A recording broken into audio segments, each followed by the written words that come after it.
వనపర్తి జిల్లాలో సంచలనం సృష్టించిన పెబ్బేరు జాతీయ రహదారిపై దారి దోపిడీకి సంబంధించిన కేసులో నలుగురు నిందితులు పోలీసులు అరెస్టు చేశారు. వారి నుంచి 45 గ్రాముల బంగారాన్ని స్వాధీనం చేసుకున్నారు.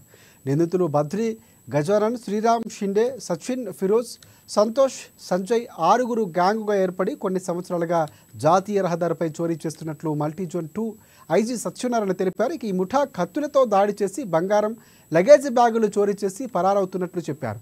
సమాచారం అందుకున్న పోలీసులు వెంటనే దర్యాప్తు చేసి నలుగురు నిందితులను పట్టుకున్నట్లు వెల్లడించారు.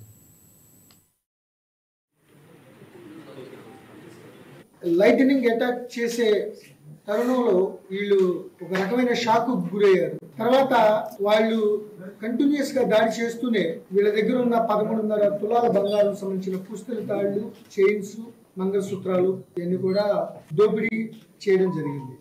ఆ కొన్ని నిమిషాల్లోనే వాళ్ళు చేసిన విధ్వంసం అంతా ఎంత కాదు. హైవేలో ఇటీవల కాలంలో ఎప్పుడు కూడా మేము ఇటువంటి ఇంటెన్సిటీ ఉన్న డెకాయిటీ చూడలేదు.